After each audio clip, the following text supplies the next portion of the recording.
Okay, I would like to open the regular meeting of the Bronxville Board of Trustees for June 12th, 2023, and ask all to stand for the Pledge of Allegiance.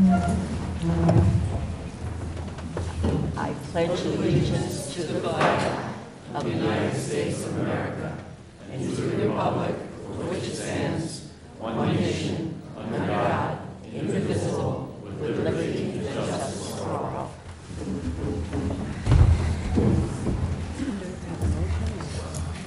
Okay. This is so exciting. Isn't there that great song, "Oh, What a Night"? We have it here tonight. Thank you all for being here. And Chief, do you want to start us off, because we want to do all the police honors and swearing in to start off our meeting? Sure. And as the deputy mayor pointed out, we are over capacity and the fire department's here, so we're going to work quickly. Good evening, Mayor, Board of Trustees, guests. We have a packed room for a momentous evening. We are going to make 4 promotions within the police department. First time we've promoted lieutenants in 17 years. And we are going to hand out some awards acknowledging meritorious and excellent police duty along with life-saving duty for the years 2019 through 22.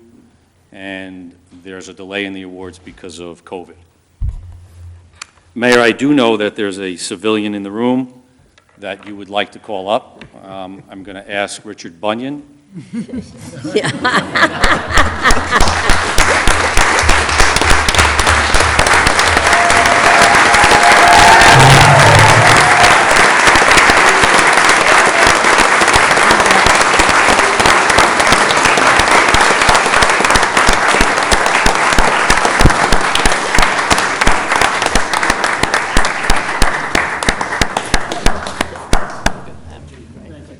Mayor, we celebrated the career of Richard Bunyan on Friday. I'm fairly confident the tears are gone, but I am going to turn the microphone over to you.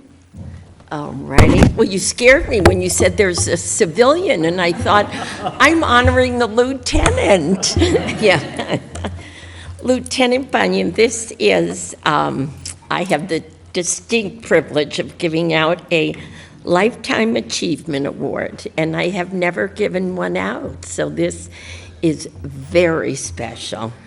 And for those of you in the audience, Rich Bunyan, 38 years with Bronxville Police, 40 plus as a police officer, and you have been, in my view, the ultimate in what a police officer should be. You're a man of integrity, character, professionalism, great sense of humor, team player, everything that we all should aspire to as we conduct ourselves in our job. And as I've said to you, I see you, I've always seen you as the backbone, the moral compass of this force. And I was thinking, between you and the chief as partners, it's almost 80 years between the two of you taking care of us. So I just couldn't be, it's terribly bittersweet for me, because you and I have become, you're not only my colleague, but my friend. And I just admire you greatly in this village. On behalf of an incredibly grateful village, I say an enormous thank you.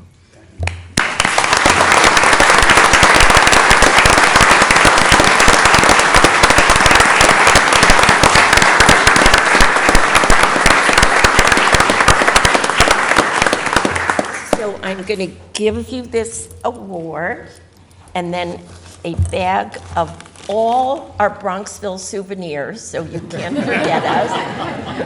Though Lieutenant Bunyan has 3 of his 4 sons living in the area, so you must come back. And then the chief had a very special present for you, over and above our tasteful gifts. Well, to complete your collection, we have a 40.5 for the number of years and months that we serve, so congratulations.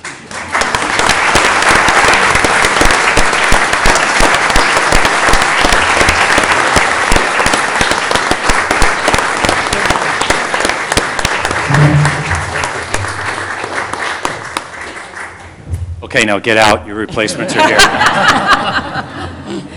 As my grandmother would say, and in his case, it's a good thing. When they made him, they broke the mold. And Well, big shoes to fill. Big shoes to As a fill. matter of fact, Cheryl, big boots. And as a matter of fact, those shoes/boots will be filled with 2 lieutenants. The board has approved 2 lieutenants, and shortly we will promote 2 sergeants to lieutenant to try and fill the shoes of Lieutenant Richard Bunyan. Prior to that, I'd like to call up Police Officer Nicole Longo and Mayor. Yep.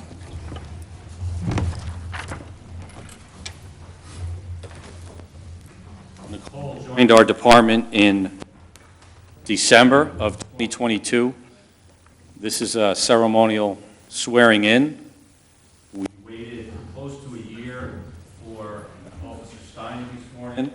And as I said then, we weren't really sure whether we were going to keep Matt. We decided 6 months earlier on Nicole, so she's doing a good job. Mayor? All right, I just want to add Yes. color that you grew up, I read it in Mayapack, now live in Yonkers. You have a 2-year-old shepherd dog named Asher.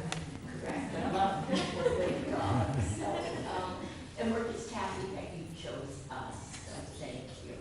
And you're doing a fabulous job. So I just need you to raise your right hand and repeat after me. I, Nicole Longo, do solemnly swear that I will support the Constitution of the United States and the Constitution of the State of New York, and that I will faithfully discharge the duties imposed upon me as a police officer in the village of Bronxville, New York, and will obey the orders of the officers and officials. Orders of the officers and officials. Just me. Just obey me. Obey the duties placed over me according to law. Congratulations.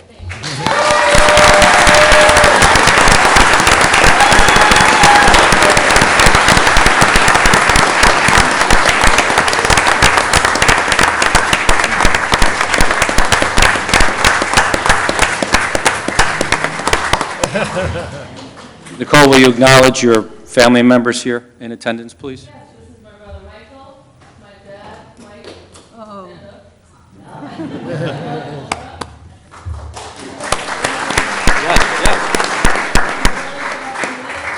My boyfriend Danny, my best friend Arlene, and his parents Mitch and Maria. No dog? No.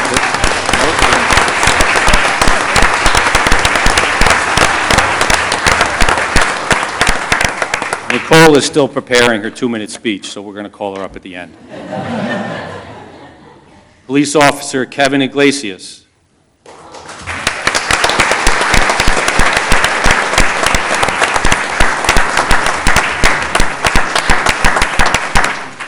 Kevin is our first recruit police officer in 21 years. Our last recruit to go to the police academy and not be a transfer was Sergeant Bart Sandacero, and the only other recruit in the building is me. So Kevin graduated from the police academy in May. He's in field training right now. He's already blown past Nicole, so we're going to swear him in tonight. All right, and I wanted to add, are you Jacqueline? And you have Sydney and Kingsley, right? And live in Portchester, and you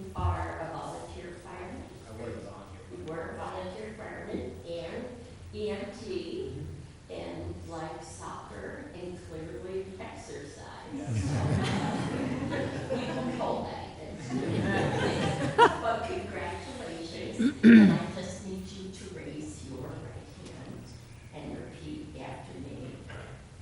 I, Kevin Iglesias Montenegro, I, Kevin Iglesias Montenegro, do solemnly swear do solemnly swear that I will support the Constitution of the United States that I will support the Constitution of the United States and the Constitution of the State of New York, and the Constitution of the State of New York, and that I will faithfully discharge and that I will faithfully discharge the duties imposed upon me the duties imposed upon me as a police officer at the Village of Bronxville, New York, as a police officer in the village of Bronxville, New York, and will obey the orders of the officers and officials and will obey the orders of the officers and officials placed over me according to law. placed over me according to law. Congratulations.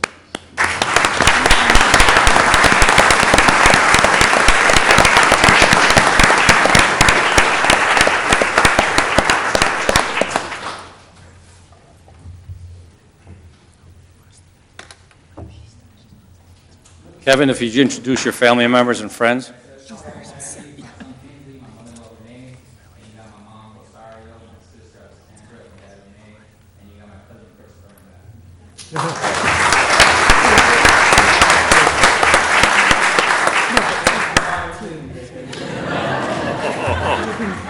You're in trouble now. Don't need to say it again because it's faithfully. Probation's going to feel like nothing compared to that.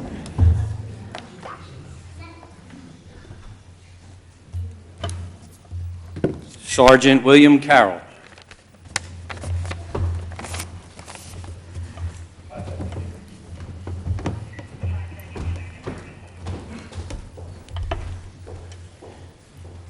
I didn't know I was supposed to memorize facts. Sergeant Carroll is a United States Marine Corps veteran. He began his career in 2003 with the New York City Police Department and joined the Bronxville Police Department in 2007. He was promoted to detective in 2013 and to sergeant in 2015. Sergeant Carroll is a hostage negotiator, a member of the bicycle unit, and is a youth officer. Over the last 15 years, he spent countless hours at Bronxville School, teaching topics such as stranger danger and internet safety.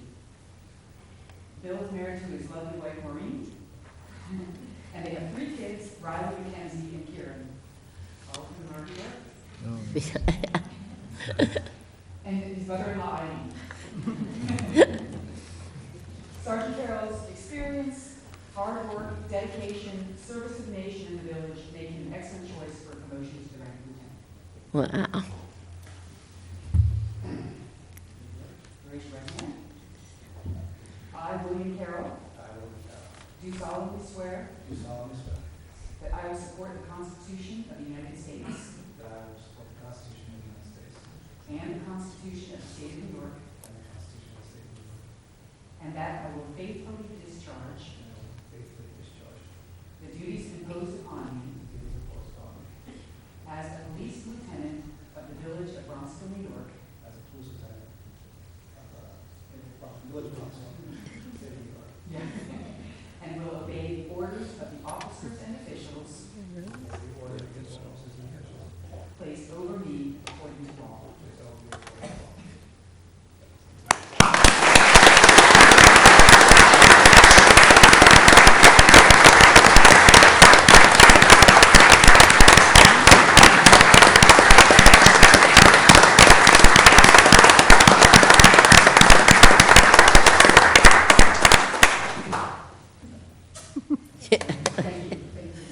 Oh, thank you. Considering we've already handled the introductions, you're good. Pretty exciting for Billy. Billy, we were able to get him into an FBI school in Princeton, New Jersey. He started this morning. It's a leadership command training session sponsored by the FBI. So he's going to literally go back to the hospitality room as a lieutenant when he drove up here as a sergeant. So his classmates should have something Wow. to celebrate as well. Good luck, Bill. Wow. Congratulations. Yeah.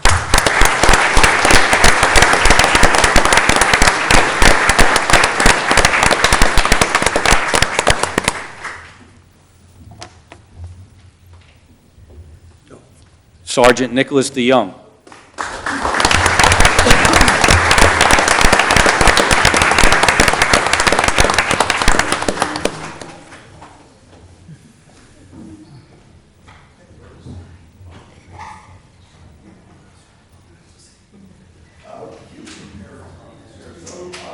Sergeant Young began his career in 2004 at the New York Police Department. He joined Bronxville in 2007.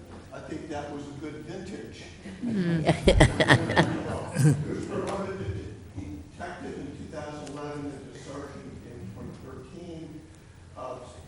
Sergeant Young oversees all department training as a member of the emergency response unit and rescue unit. He's also a youth officer and community resource officer. So that's all prepared.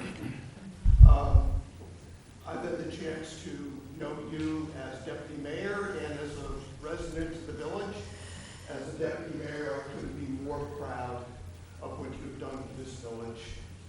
You've headed up your training, and there's nothing more important we can do as a village than to train every one of these people to be the best they can be. It's the best thing for the village, and it's the best thing for each of these officers. Several years ago, you were my wingman, you were my partner in heading up the Community Relations Review Committee. We had a chance to work very closely together. You deeply impressed me with your knowledge of the law, police activity, etc. As a citizen, I'm just thrilled to consider you a friend. I'm very, very blessed with that. Will and Wes. Well, there he is. The two of you have a spectacular father. I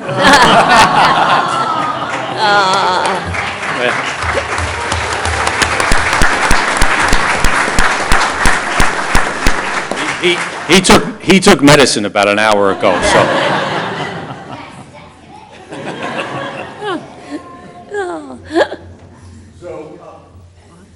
Sergeant DeYoung, will you please raise your right hand? I, Nicholas DeYoung, I, Nicholas DeYoung, do solemnly swear do solemnly swear that I will support the Constitution of the United States that I will support the Constitution of the United States and the Constitution of the State of New York, and the Constitution of the State of New York, and that I will faithfully discharge and that I will faithfully discharge the duties imposed upon me the duties imposed upon me as a police lieutenant of the Village of Bronxville, New York, as a police lieutenant of the Village of Bronxville, New York, and will obey the orders of the officers and officials placed over me according to law. and will obey the orders of the officers and officials placed over me according to law.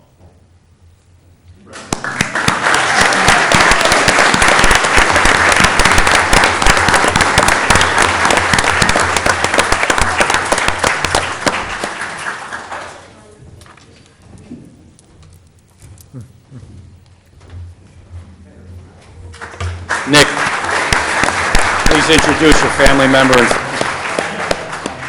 wife Liz, my two boys Bill and Wes, who everybody's met. My mother and father, Norman Joan DeYoung, my grandmother Doris, my Aunt Doreen, family friends Liz, I'm sorry, Faith and Roger Kelly, thank you. And family friends Teresa, and where is Alex? She's hiding in the back.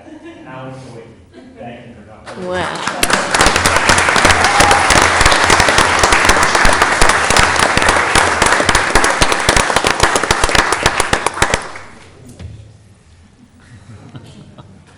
Police Officer Michael Lewis.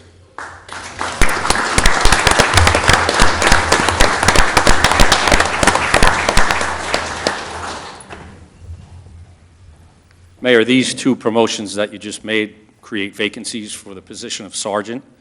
The promotion committee met and deliberated and interviewed all the candidates, and these are the two promotions that you'll see happening now from police officer to sergeant.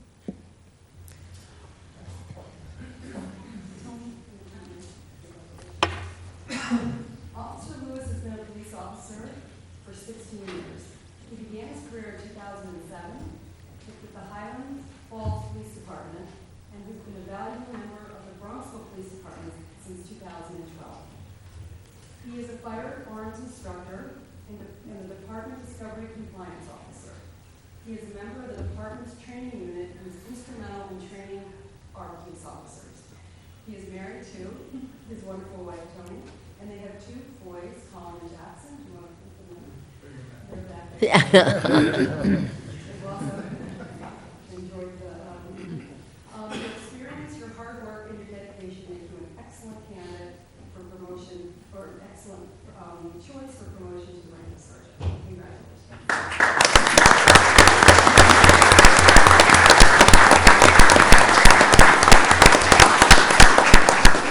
So if you would raise your right hand and repeat after me. I, Michael Lewis, do solemnly swear I, Michael Lewis, do solemnly swear that I will support the Constitution of the United States that I will support the Constitution of the United States and the Constitution of the State of New York, and the Constitution of the State of New York, and I will faithfully discharge and I will faithfully discharge Yeah. the duties imposed upon me the duties imposed upon me as a police sergeant as a police sergeant of the Village of Bronxville, New York, of the Village of Bronxville, New York, and will obey the orders of the officers and officials and I will obey the orders of the officers and officials placed over me according to the law. placed over me according to the law. Good luck.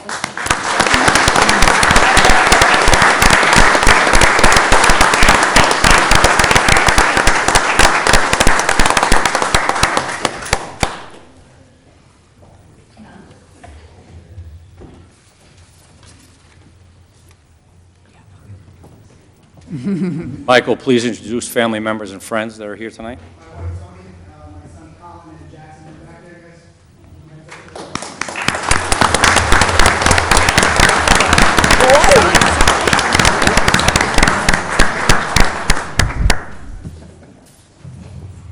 Really happy, Chris. Police Officer Christopher Blessington.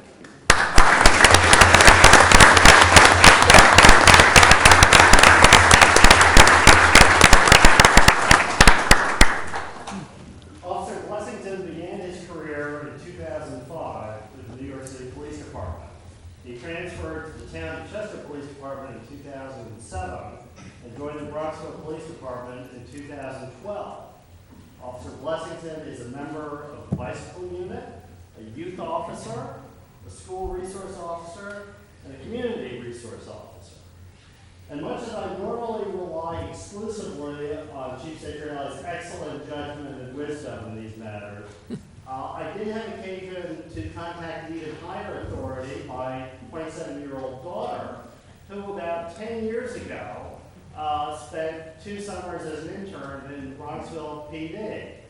And so I really had, the inside track on things like ground level. I sent her a text this afternoon saying, I'm doing this ceremony here. Do you have anything that I should know? Do you have any comment? And she just responded, this is a quote from her text, "Yes, I do. He was one of my favorites. He's a great guy and always made me feel welcome." Well, And with that, I have great pleasure in saying that Officer Blessington's wealth of knowledge and experience make him an excellent choice for promotion to the rank of sergeant. Sir, if you would raise your right hand. I, Christopher Blessington, do solemnly swear I, Christopher Blessington, do solemnly swear that I will support the Constitution of the United States that I will support the Constitution of the United States and the Constitution of the State of New York, and the Constitution of the State of New York, and that I will faithfully discharge the duties and I will faithfully discharge the duties imposed upon me as a police sergeant imposed upon me as a police sergeant of the Village of Bronxville, New York, of the Village of Bronxville, New York, and will obey the orders of the officers and officials and will obey the orders of the officers and officials placed over me according to law. placed over me according to law. Congratulations.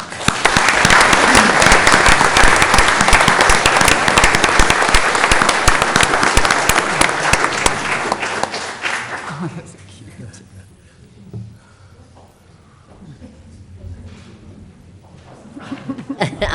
that's great. Good job, pal. Good job. Well done.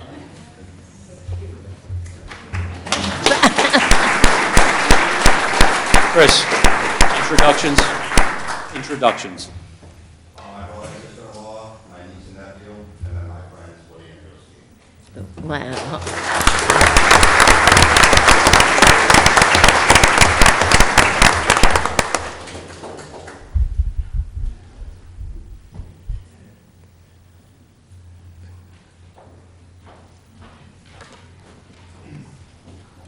Mayor, the Promotions Committee would like to acknowledge Police Officer David DiBenedetto and Police Officer Cheryl Jaros. They both were involved in the interview process for Sergeant. They're here tonight to support the candidates that were chosen. They had excellent interviews, excellent work ethic, and we look forward to them continuing to be part of the team.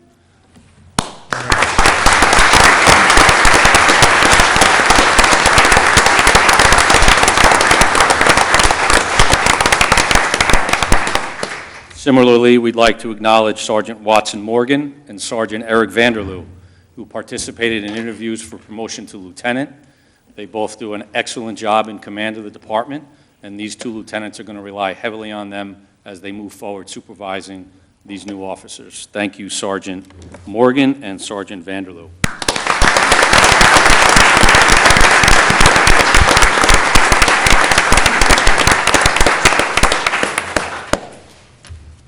Well, the civilian Richard Bunyan will tell you that I never met a camera I didn't like, nor a microphone, but he'll be surprised that I'm turning the microphone over to the two new lieutenants to begin our award ceremony.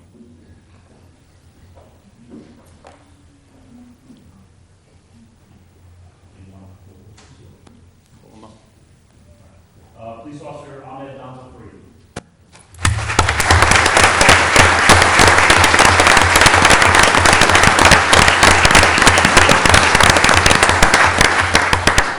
On October 27th, 2022 at 11:17 hours, P.O. Danzo Farid responded to a 911 call at the Iona University baseball field, where a player reportedly been struck in the chest with a pitch and was experiencing a medical emergency. P.O. Danzo Farid, a certified EMT, jumped into action, assisting the Eastchester Volunteer Ambulance Corps and the Eastchester Fire Department in providing life-saving CPR to the student who did not have a heartbeat or a pulse and was clinically dead at their time of arrival. After several minutes and rounds of chest compressions, rescue breaths, and shocks administered from the AED, rescue personnel were able to regain signs of life and transport the student to New York Presbyterian Westchester. Bronxville Police then provided a police escort of an ambulance to transfer the student to Cornell Medical Center in Manhattan, where his care would continue. Mayor and Board of Trustees, the body camera footage from that incident is the most impactful that I've witnessed in my 36-year career as a police officer. The award narrative mentions clinically dead. That's not an exaggeration. The child was dead. No pulse, no breathing. Members of the Eastchester Fire Department, Eastchester Volunteer Ambulance Corps, and Ahmed Donzo Farid did a phenomenal job. He had just graduated from EMT school a few weeks earlier. They did an incredible job, an incredible team effort to apply their training and sustain life for this individual until we can get him to a hospital. With us this evening is Captain Calby of the Eastchester Fire Department. Captain, please introduce your team for me. Thank you.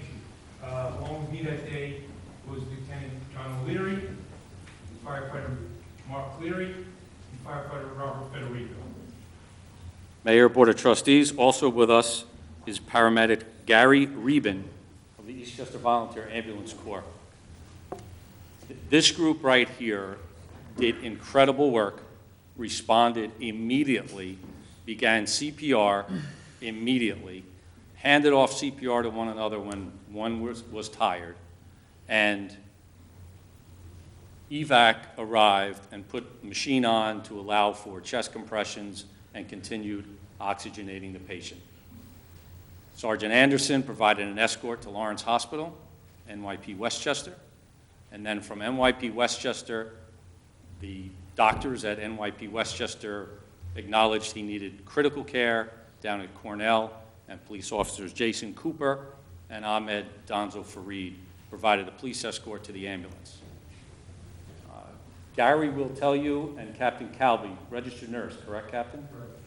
Will tell you that 10 seconds, maybe less, and this would have been a very different outcome. So I applaud the efforts of everyone involved, residents, merchants, and visitors to this village, the village of Tuckahoe, and the town of Eastchester are extremely fortunate to have such highly trained police officers and such an incredible staff at the Eastchester Fire Department and Eastchester Volunteer Ambulance Corps.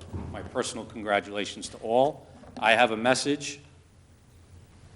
John DiCarlo is the baseball player. They live in Rochester, could not be here tonight, but he did send a video. The video is not important, but I will try and play the audio. Healthy and full life. Congratulations, Officer Donzo Fareed, on this well-deserved honor. Because of your quick actions, I'm able to live a happy, healthy, and full life. October 27th was a day that could have ended very differently for me and my family, but we are forever grateful to all the first responders that executed the emergency plan that saved my life. Officer, you will forever be our family's hero. There are no words that can adequately express how thankful we are to Officer Donzo Fareed and all of the first responders who acted so swiftly on October 27th and saved our son's life. From the bottom of our hearts, thank you for your service. Our family is forever grateful. That was his mom. Congratulations, Donzo.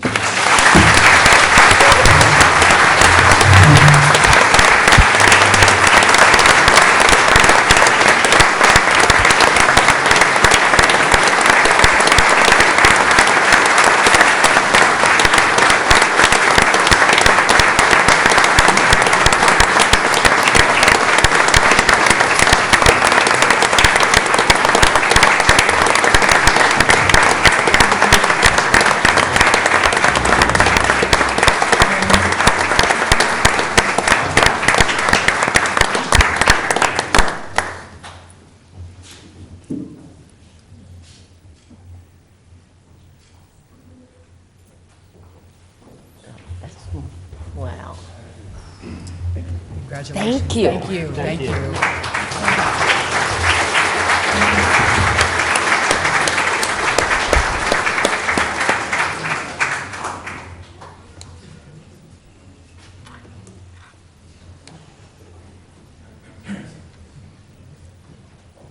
Detective Sergeant Anderson. You still here? Is that civilian still here? Sergeant Dion is already here. Sergeant Sanders Sierra.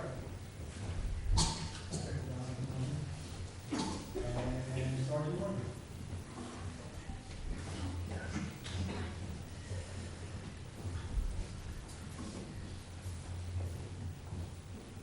On October 9th, 2019, at 5:15 hours, the Verizon store located at 89 Poplar Road was burglarized.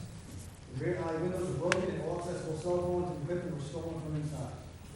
A review of one surveillance camera provided a make, model, and license plate number of the getaway vehicle, as well as the flight from the crime. Review of the second camera provided a clear view of the suspect's face as he rolled down the window and turned on the vehicle's interior light while it stopped. Officers was overseen by Detective Sergeant Anderson and immediately located said vehicle using LPR data and parking ticket information. The surveillance operation staffed by Lieutenant Bunyan, Sergeant Dion, Sergeant Sanders Sierra, Sergeant Morgan, Detective Valentine, and Detective Sergeant Anderson was set up on said vehicle in the city of Yonkers with the assistance of the Yonkers police. The suspect was identified leaving the target residence and entering another vehicle where he was apprehended in possession of the stolen property. Search warrants of said residence and the vehicle led to the recovery of the stolen items and a DNA match to the DNA left at the crime scene. The perpetrator was charged with burglary and third degree.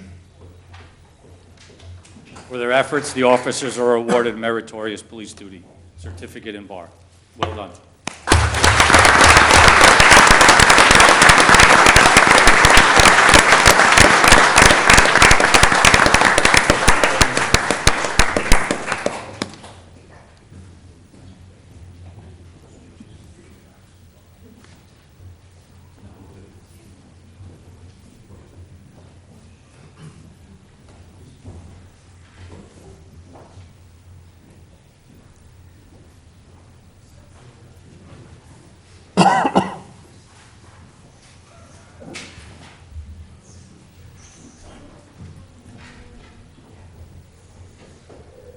Okay, police officer Nigel Butler.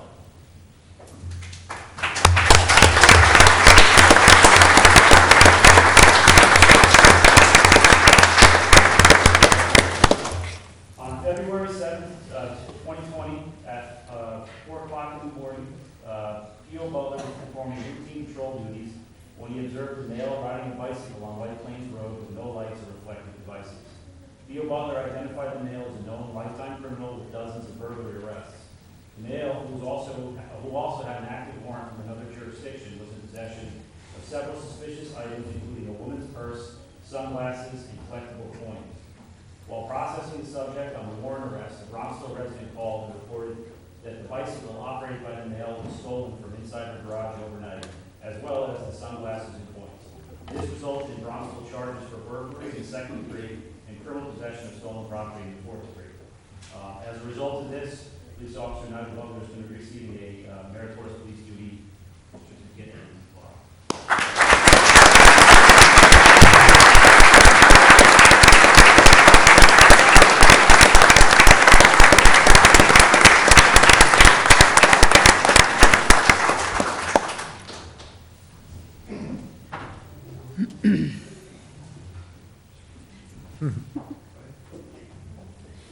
Police officer Justin Silver.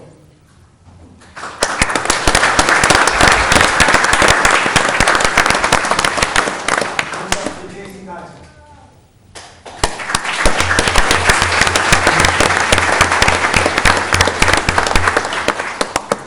On January 30th, 2022, at 23 hours, Officer Silver Kaiser responded to 32 Palmer Avenue on a report of a woman experiencing an altered mental status.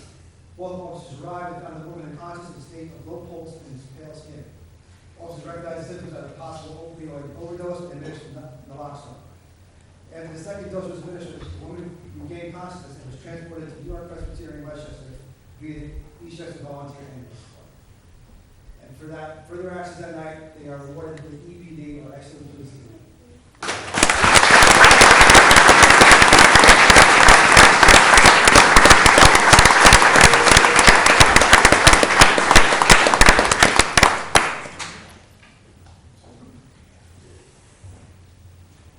Officer Kaiser's dress blouse does fit, but he's working, so.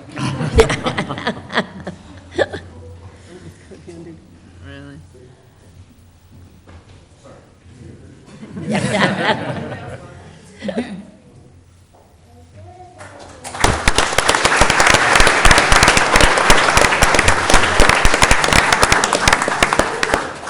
Sergeant Michael Lewis and police officer Bronxville Trustees.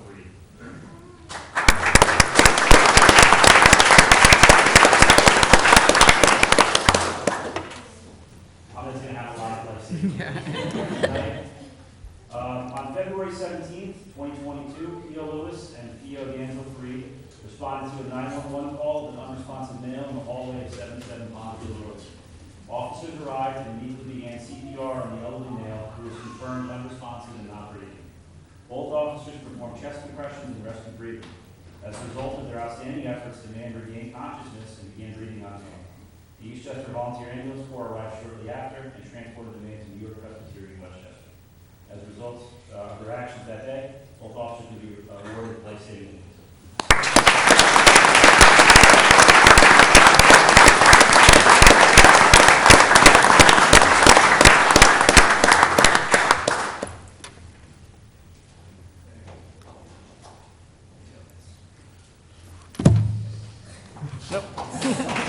Photo.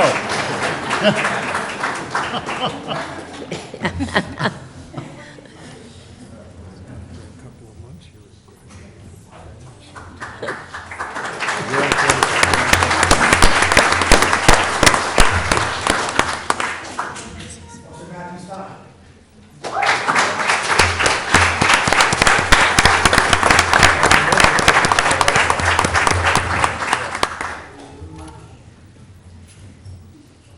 On September 23rd, 2022, Yonkers PD responded to confirmed robbery at a gas station at gunpoint.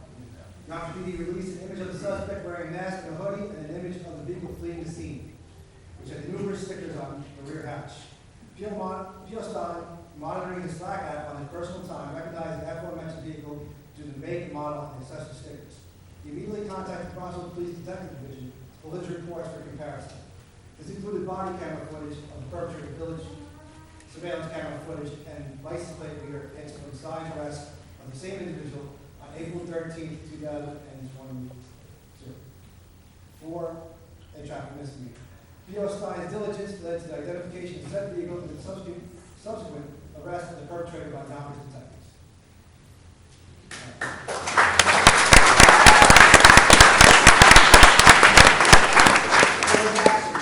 He's receiving an excellent please to.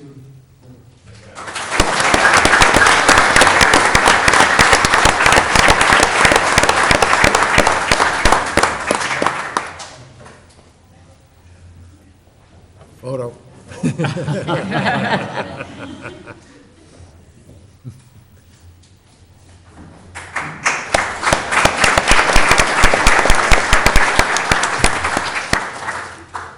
Mayor, Board of Trustees, that concludes our presentation and award ceremony this evening.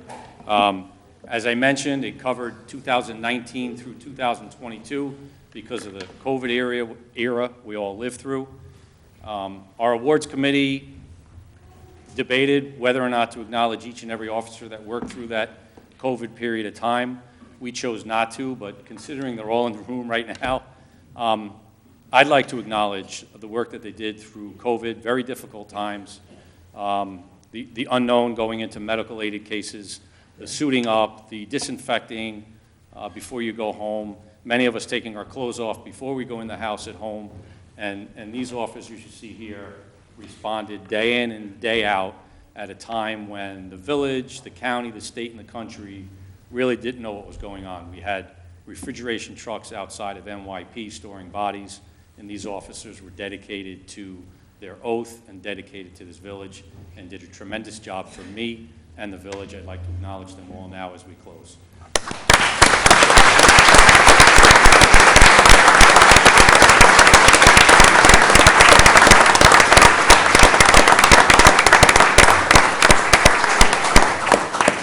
Thank you all. And I will just ask Chief if, I know everyone is going to head home, but we have one civilian award, and if everyone doesn't mind staying, I want to welcome up Yesenia Tova. Yesenia, come on up. This is just an...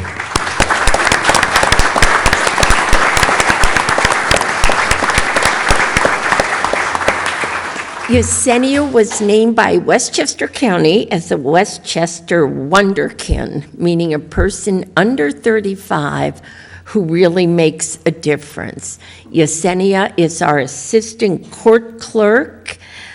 Some of her accomplishments were getting, helping with the census in Yonkers to get some Latin citizens to sign up. She started at the Why a Self-Defense course for women. She is now a member of the Yonkers Planning Board and chairs the Yonkers Youth Bureau. And she is a very proud first-generation Mexican-American. And I wanted to share her honor with our entire village.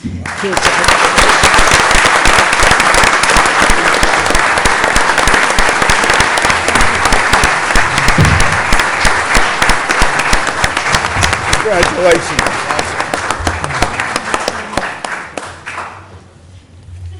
And I know the rest of our meeting can be breathtaking, but I just want to thank every single person here for coming, because I think what makes this department so special and so different is the family support. And we love to get to know you and know your children. We notice there's a lot of young boys in this crowd. We need a little more girl power in them.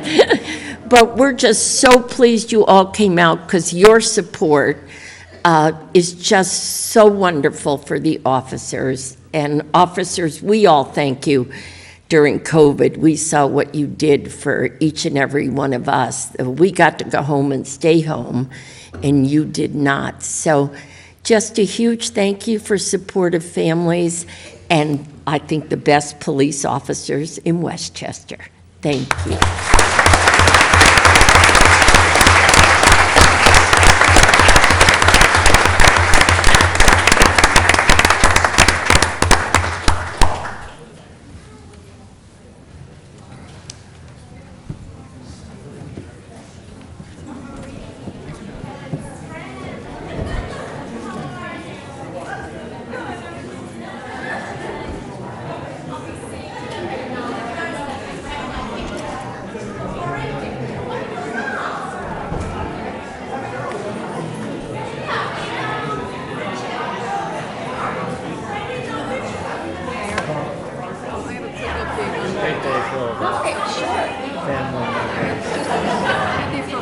Yeah.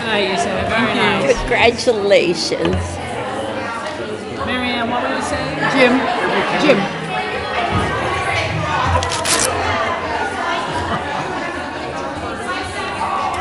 Oh, okay.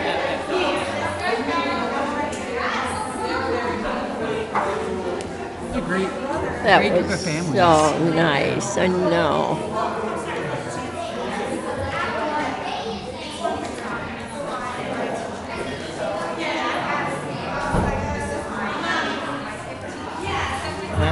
Nice.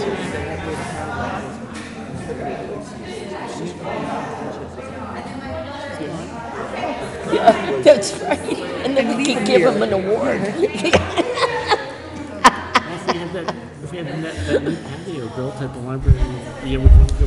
Thank you all. Thank you. Thank you. Yeah. Thank you. Yes, we do. We noticed that. Yeah. Yes, we do. Yes, we're with you.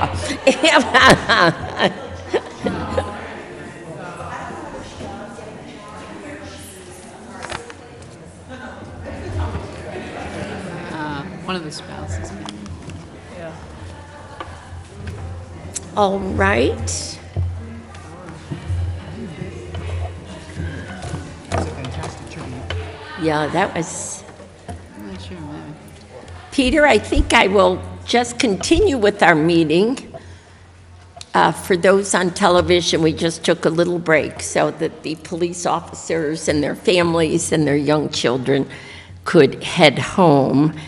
I am going to have a very quick mayor's report because we have a full new business agenda. Just a thank you to everyone for participating in our Memorial Day parade. It was really special, and a congratulations to our Grand Marshal Rich King, who it just meant the world to him.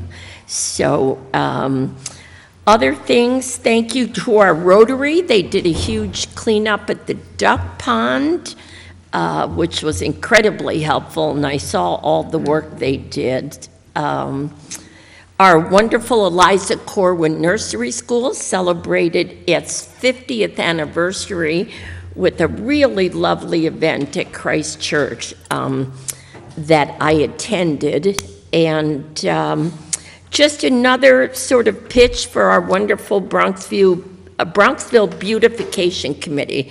They had their garden party just last night, and they're still looking and hoping for community support as, frankly, they keep doing more and more for the village.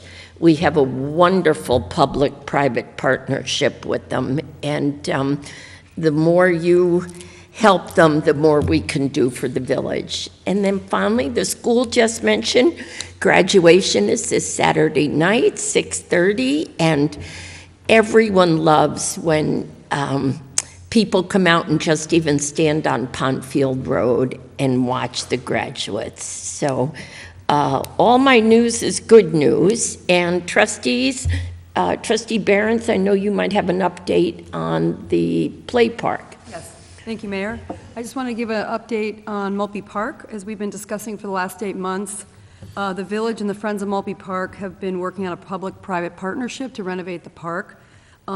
Just as a reminder, it's 2.7 acres of grass next to the village paddle courts on Paxton Avenue, and there's a strong desire in town and need for another playground since Sagamore Park is on the smaller side, lovely, but on the smaller side with parking a little more challenged. And we are we needed also more welcoming green space for everybody. So the village has committed $150,000, and the Friends of Mulpey Park have collected thus far in cash $469,000. If you are still interested in donating to the renovated park, we are looking for more donations. There's an easy tab on the homepage of the village website, and it's an exciting project and one that we hope residents can continue to still have been asking if they can be a part of if they have not already done so. And the monies received, going forward will go to further landscaping improvements. Playground equipment, benches, picnic tables, bike racks, fencing, plantings, and pavers have all been ordered. Installation's going to start in the late summer. The park should be opened for young people and adults and everybody in either late September or early October. We will have a better update on timing once we commence, so I will probably give that report in September. But the response to the renovations have been extremely positive. This village is extremely generous, and the trustees want to thank everybody for their support. Thank you, Mayor. Thank you. Trustees, any other comments now? You can also, if you want to do them towards the end, whatever.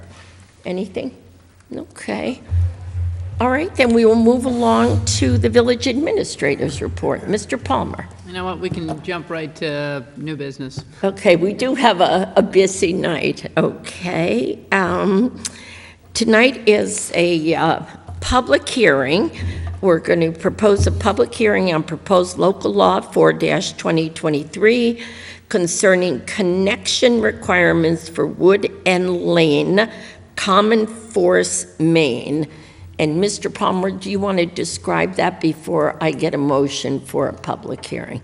Yes, certainly. Not as exciting as the beautiful work of the PD, but yes, as you know, the board approved, and the village had constructed a new sanitary sewer force main, our first sanitary sewer force main down Wood End to accommodate the residences in that area that were on septic systems, at least one of which had a failing septic system. But as part of the requirement of the approval of that project by the Westchester County Department of Health, we had to specifically identify Wood End as being served by a sanitary sewer force main. So we're creating a new chapter entitled Sewers to codify that and make it a part of the village's code, which basically identifies the requirements of how the force main is to work, what's required in the public right-of-way, which the village, as I said, the village has installed, and then there's additional improvements that have to be made on the private property. And I am thrilled to say that already 3 of the property owners have already made their contributions that the village had required, the connection requirements, and they're anxious to get started over the summer. So again, codifying in the code that this construction of the force main and the improvements on private property will be done in conjunction with the county health department's approval on November 7th, 2022. All right, then I need a motion to open a public hearing on said subject. I'll move it. And a second. Second. All those in favor? Aye. Opposed? All right, motion passes, and we have an open public hearing. Before we go into new business, I would like to approve the minutes from the executive and work session of May 8th, 2023, and our regular meeting of May 8th, 2023. Do I have a motion? So moved. And a second? Second. All those in favor? Aye. Opposed? Motion passes. And thank you, Mary Ann. So appreciative. All right, new business. The first one is an easy one after it's a resolution authorizing our police lieutenant and police sergeant promotions. I'm sorry, Mayor, can I stop you for a second? Did we close that, did we ask for any public comment on that public hearing? I'm sorry, did I miss that? Oh, I should have trustees first. Trustees, anything on the sewer main public hearing? It's just a project we've been I think working this on. is absolutely everything that we discussed and agreed on previously, and this is just a formality to Exactly. have them. Codify, yeah. Codify. I just asked council to comment as to whether the law should be amended so that after the words "shall be constructed," whether we should add the words "shall be constructed and maintained" strictly in accordance with the relevant requirements.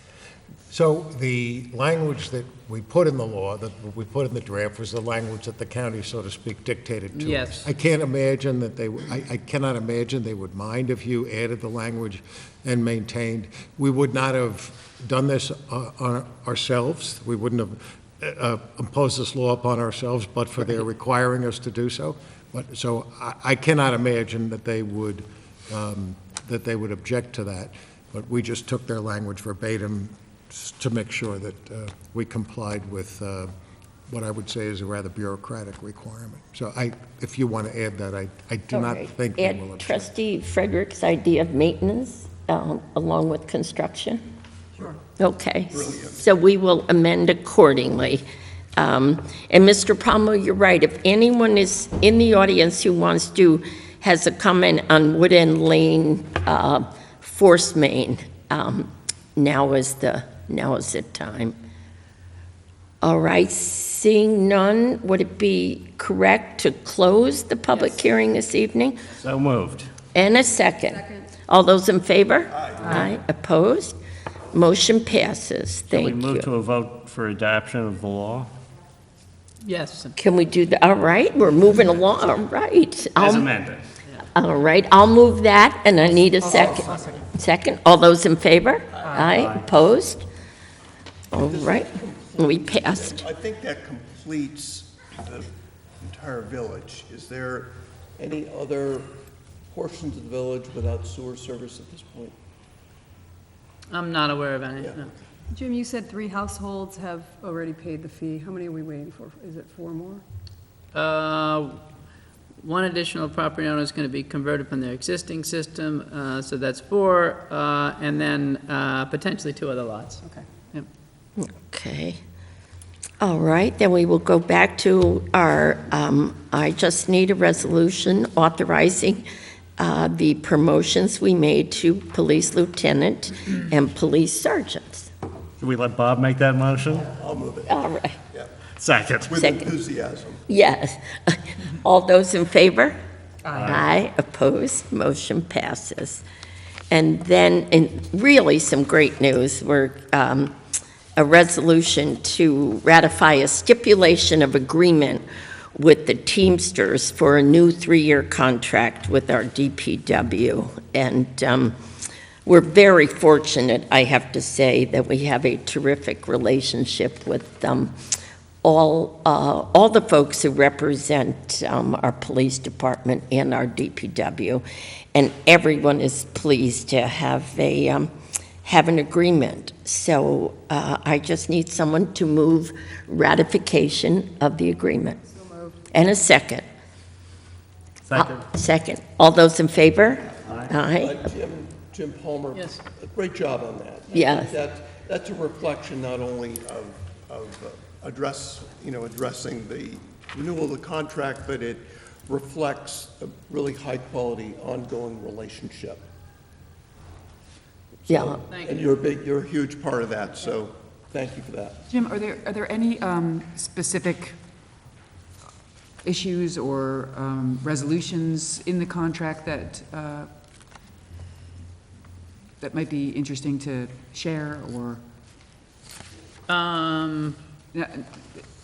Just that, honestly, it was just, well, the negotiations were very quick and then quickly ratified by the membership, but probably something of significance is that we worked with the group to develop an incentive for those that might opt out of health insurance.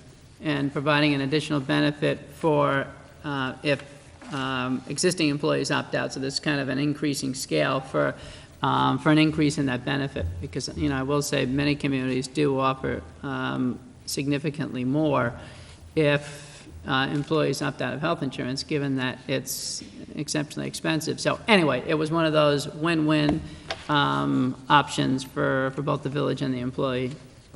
Thank you, that's helpful.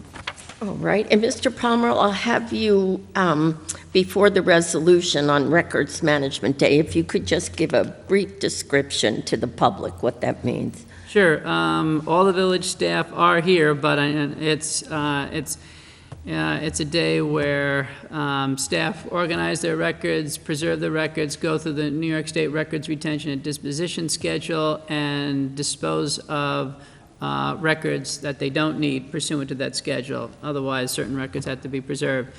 So staff are here, but we're closed to the public. But what I've found is over the years, it's very difficult for staff to go through all their files and the schedule and determine what they need to keep. And it just, look, even though things are electronic, we have a lot of hard copies, and it gets really messy that day. But I gotta say, everyone works very hard, and sort of a chance to retool our desks, reorganize files, and do it consistent with the New York State law. So. And you do this once a year? And we do it once a year. Probably could use another day, right, Miriam?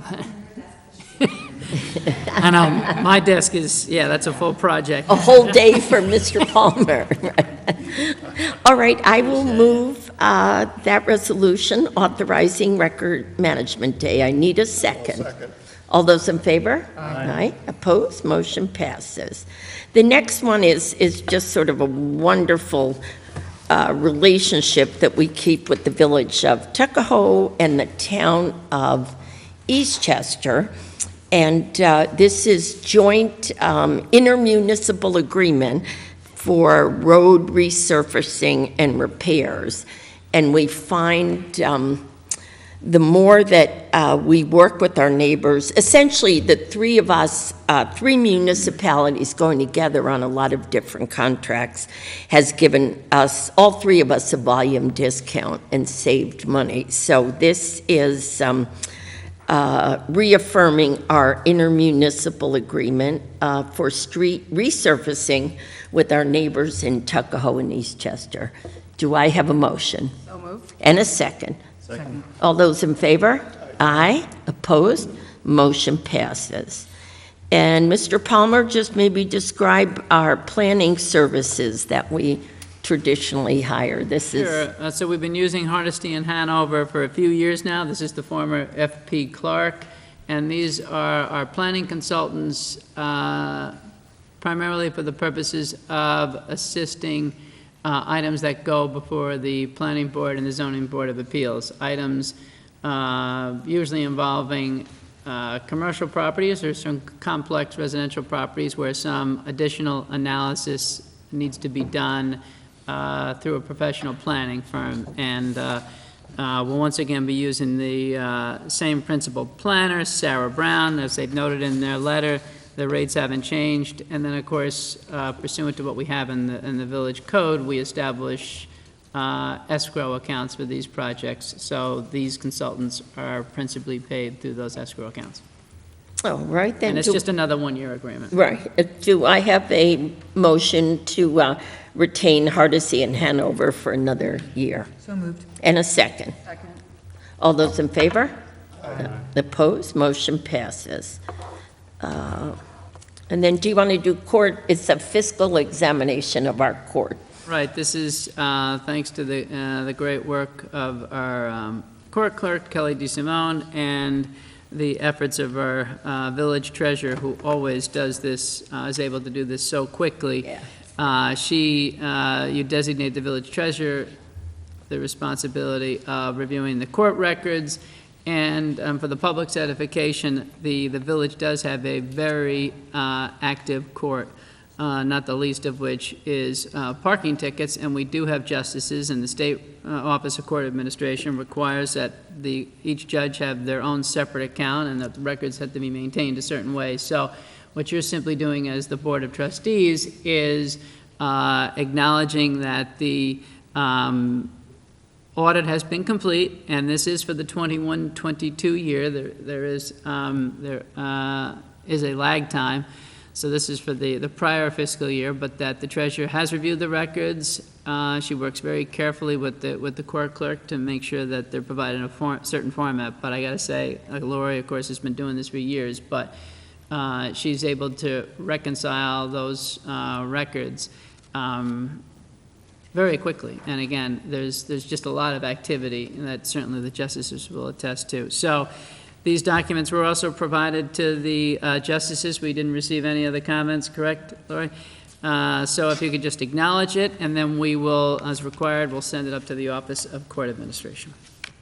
Perfect. And again, thank you, Lori. Lori's with us tonight. Lori Voss, our treasurer. Terrific job. Thank you. Can I have someone to move this resolution? So moved. And a second. Second. All those in favor? Aye. Opposed? Motion passes. All right. And Jim, this is kind of the final design. For those of you, one of our walkability areas that we focused on earlier was the West Side traffic circle, and to make that frankly easier for pedestrians. And I think many of you noticed we put out different yellow markings and yellow stanchions, and then took input from neighbors, drivers, and now this is the final tweaking. We tweak things based on frankly, public input. And so this is, we're finally going to have on that part of the village, the west side, our walkability project there. And this is the culmination of it.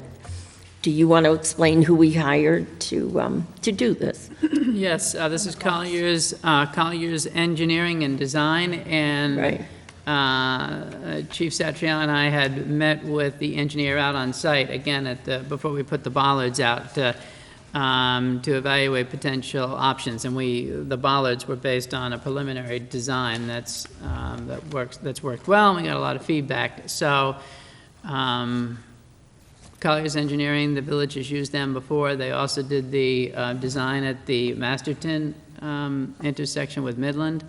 And then again, for the public's identification, several of these improvements will largely be bumping out the sidewalks at the intersection of Parkway Road and the entrance to Leonard Mirage Square to, again, reduce the amount of exposure the pedestrian has in the intersection. Clarifies some requests that we received over time about sightline, someone coming out of the Avalon garage and so forth.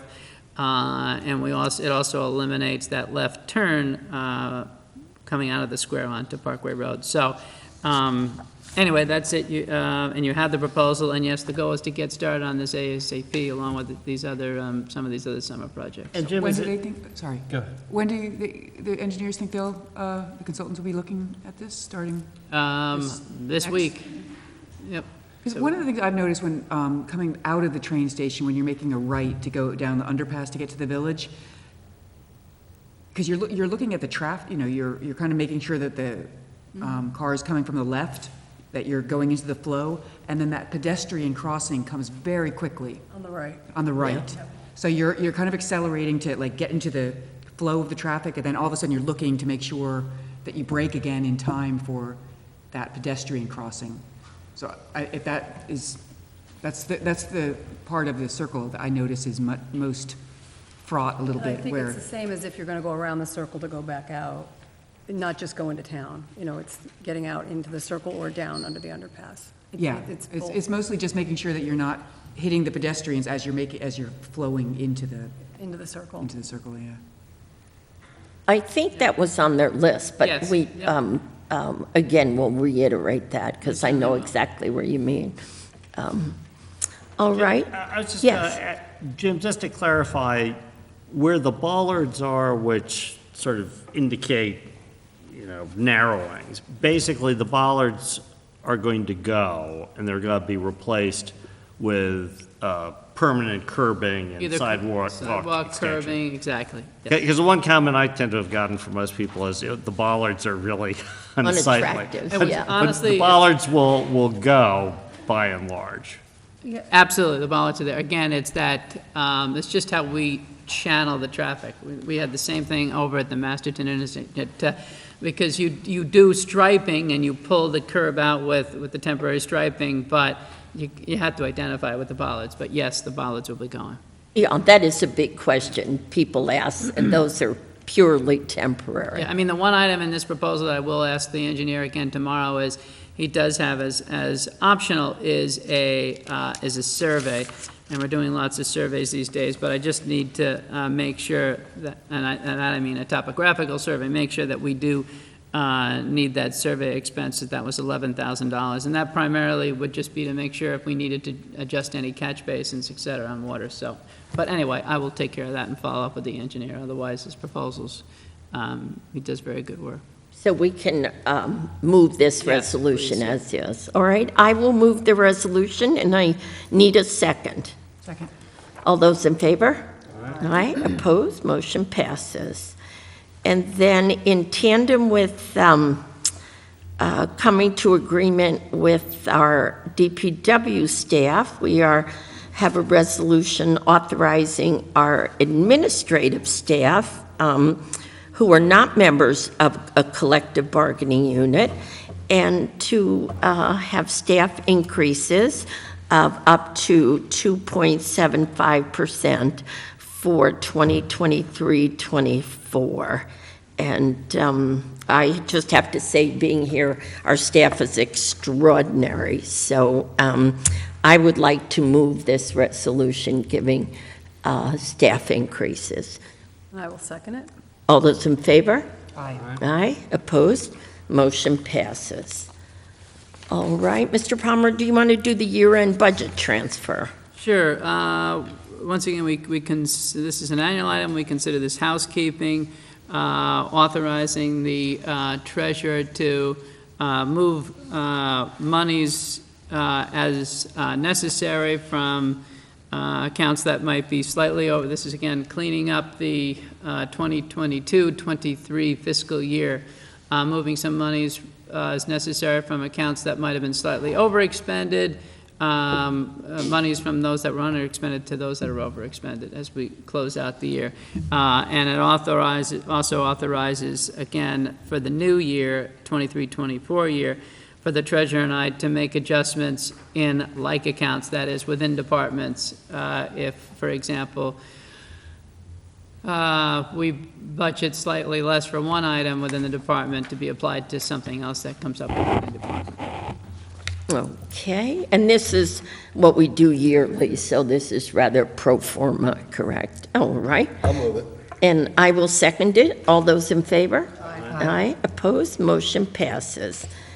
And then our last resolution is establishing a capital project and funding for engineering services for the Hamilton Sussex drainage improvements. Right, so obviously this is, so the mayor, Trustee Fredericks, and I met with probably over a dozen residents in the Hamilton and Sussex area to... And I think Trustee Knapp also. Yes. I'm sorry, and Trustee Knapp, yes. So we had great turnout from the residents. We met over at the library, and in short, this initial resolution allows for some initial funding, beginning with also authorizing a survey of that area for $42,500 to survey that entire area. And essentially, the resolution is a little bit lengthy, but we're reallocating the monies that you had previously approved for studying the Bronx River, which was $125,000, you may recall, to be eventually matched by the county. But then fortunately, the New York State Department of Environmental Conservation was taking on, and I'll be following back up with them on the study of the Bronx River. So our plan is we had used some of those monies also to do the work on the outfall here, continuing with the Midland Valley Drainage Basin work, but now we're also requesting to establish the remaining 100,000 of that 125,000 that we no longer need, and to put it towards the Hamilton Sussex area. Yeah. And this is the first step. Again, we met with the residents, we looked at the area, for the public's edification, the village has 3 principal drainage basins. And we always talk about the Midland Valley Drainage Basin. Then we most recently have talked about the Crawford Drainage Basin, which is essentially all the water from the east side of 22 all the way down towards the Cottle School. And then the third area is the vicinity of Hamilton and Sussex. It's taking a massive amount of water that's coming down 22, just south of Iona University for that matter, and water from Elm Rock and Lee, and it's its own little basin. So over the course of, since the event of April 30th, the engineer's been out there. We've been doing additional televising. We've been cleaning. I just wrote to the city of Mount Vernon again today to evaluate the size and the capacity of those lines that are extending into the city of Mount Vernon, which at the end of Holmesdale and Locust, where it hits Central Parkway, believe it or not, that's where that water drains to. So to the residents in that neighborhood, we are working on this. The survey is the first step. You're authorizing the $100,000 so we can set up the capital project, and hopefully in a matter of weeks, we will have the engineer come back and summarize those options that that we all started to discuss with those residents. I'm sorry for that long answer. No, that's important to get out there. When did you say they were coming back? I suspect, again, they're still doing some, but our hope is, which again, I should emphasize, we had discussed not meeting at our regular meeting in July, but meeting as needed. Many of these items are in process. So I envision that we would meet, have the engineer come back out to further define phase 1 of that project for the Hamilton Sussex area, potentially, let's say 3 weeks, as we work to try to set that date in July. And my hope is also at that meeting, we might even be able to have a solid update on our efforts with the town of Eastchester on the Crawford drainage as well, since we're trying to balance all these areas that have been impacted by the flooding. Yes, we have been meeting with the town of Eastchester, because obviously the water doesn't stop at municipal boundaries, and so we're collaborating with Eastchester on drainage issues as well. All right, do I have someone to move that resolution? So moved. And a second. All those in favor? Aye. Aye, opposed, motion passes. All right, trustees, before I open it up for public comment, did anyone have anything to add, or did we forget something? No? Chief, just please extend a huge thank you to your whole team. What a terrific night tonight. It really was amazing, so thank you. Their dedication and like above and beyond. Yeah, I mean, some of those stories were just, and with heroism is what they were. And I think just to emphasize that was really just the edited highlight film. I mean, the stuff that we see on just a day-to-day basis of just excellent professionalism day in and day out. Yeah, we're very proud of the police force. All right, then I will open it up now to anyone who would like to make a comment on any topic, and just ask if you would give your name, address, and please try to stay within the 3-minute limit. And welcome to anyone.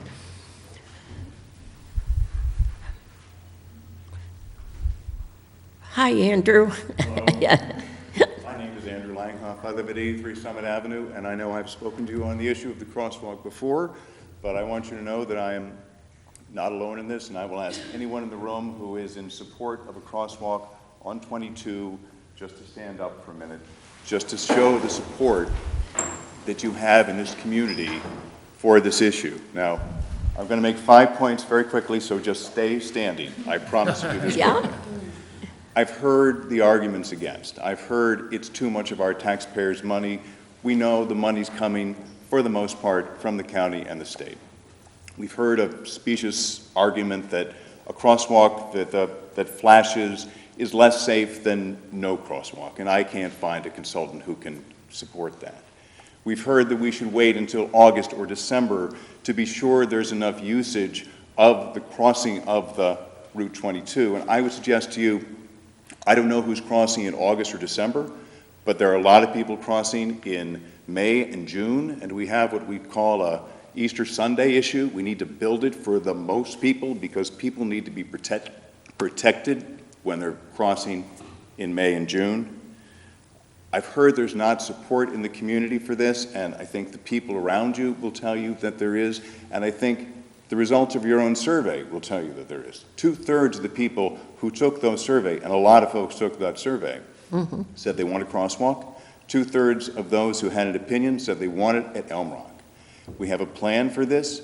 We've approved the plan before. We've been talking about this for almost 3 years. Delay is the enemy. Safety is the game.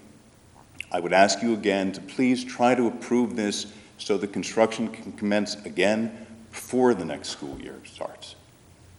Good? Thank you. Extremely well said. Thank you. Thank you. Mr. Palmer, do you have any update on the crosswalk? Just, I know cameras are out there and we're... No, I don't. Other than that, they should be analyzing the data soon. The cameras should be coming down soon.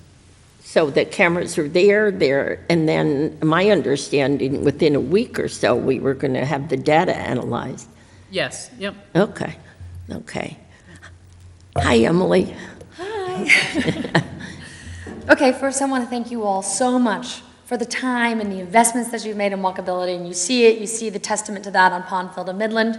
You see it over by the train station. I feel it, and I want to keep the momentum going on the crosswalk with 22. As Andrew mentioned, there's overwhelming support. The majority of people have told you, and they've shown you, and they've told you, and they've shown you that they want this crosswalk. That's the good news, is that we know that you're listening. We know that you're listening because you've shown us that you're listening by continuing this process. You've continued on your promise in the fall. You're doing the survey. You've hired an additional consultant. You've put in the pedestrian crossing signals. We're here to talk about timing. This specific crosswalk has been on the agenda since you guys unanimously supported it, approved it in December of 2021. Since then, there's been consultants, state grants, more consultants, designers, engineers, contractors, and most recently another survey, pedestrian counters, and another consultant. We've been at this for more than a year and a half. So here's our ask. Please, come to a swift conclusion here. We're all tired. We just want to walk safely. Begin construction of this crosswalk before the school year starts in September. This is my son, James. Wait. Hi, James. Hi. James was a second grader when this was passed. James will be a fourth grader next year. James can walk to and from school by himself. I don't want him to be a fifth grader or a sixth grader when he can cross safely on Route 22. I want him to cross safely in fourth grade. I want him to cross safely next year. And I know I speak for a lot of us with children and a lot of us without children, because the majority of people did say they do cross even as adults, right? If we can make this a summer project, if we can label it a summer project in our brains and try to get this done by the time the next school year starts, that's a win. That's a win for us, and that's a win for walkability. Thank you, Emily. Thank you very much. Anyone else? Hi, I'm Ann Jenks. I live at 25 Ridgecroft. I don't want to belabor the point, but you know, I reached out to you guys in December of 2020. This is something I feel very passionate about. Since reaching out to you, we've had multiple families with multiple children move into the neighborhood. The number continues to grow. And I just wanted to echo that I support the crosswalk. I think timing is of the essence as well. Thank you.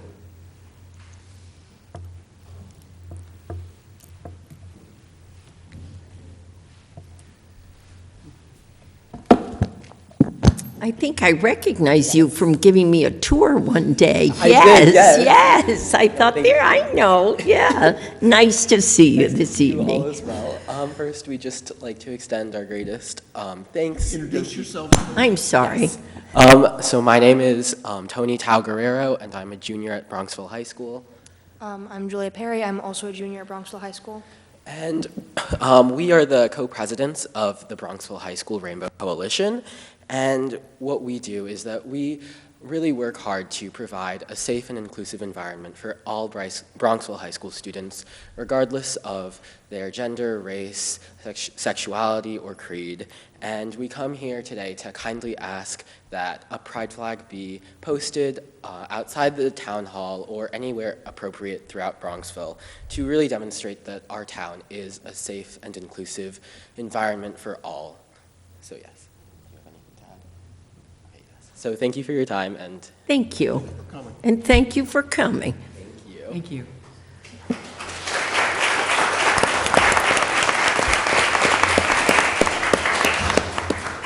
Can I ask you a quick question? Does the school have a pride flag anywhere on it, on the grounds? Throughout those classrooms, yes, and there's stickers on doors. In the school only, not outside? Thank you. Thank you. Hello, trustees. Nice to see everybody. Hello, Chief. My name is Ruth Walter, and I'm the former county legislator representing Yonkers and the Village of Bronxville. And I thank you all for your consideration of our comments here tonight. I do support the crosswalk on 22, and I look forward to the common sense safety feature being installed this summer. I also support the students who are here to request that the pride flag be flown on the village property somewhere. We know how much anti-LGBTQ rhetoric is circulating around the country right now, and we need to make a strong stand that Bronxville supports all of its students and is proud of the residents, no matter who they love. Thank you. Thank you. Thank you, Ruth.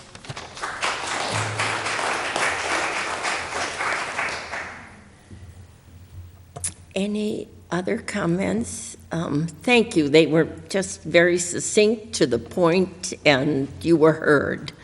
Yeah, I just think it's appropriate. I mean, I don't know what the procedure, the flag issue, I know it's come up in the past, but whether a flag is flown or not, speaking for myself, and I think for all other members of the board, thank you for coming. The students, thank you for coming.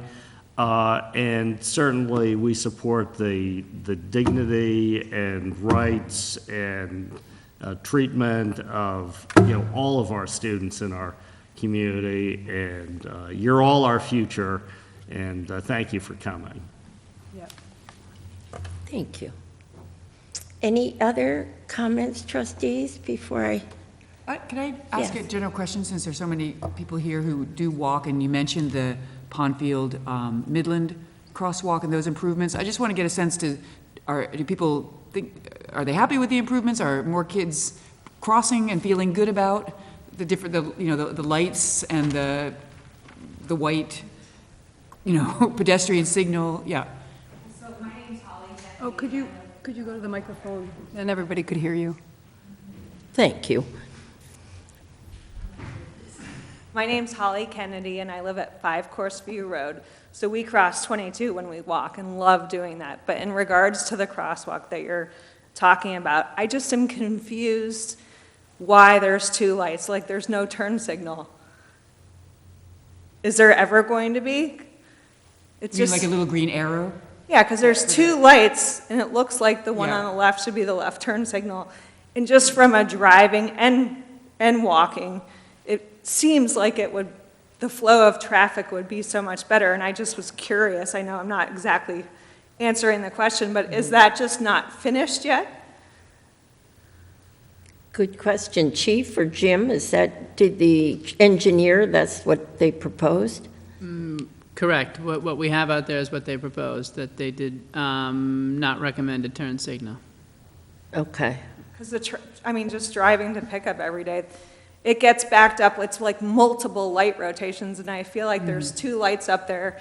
If the left signals actually were turn signals, I think it would help the flow of traffic from the car perspective. Okay.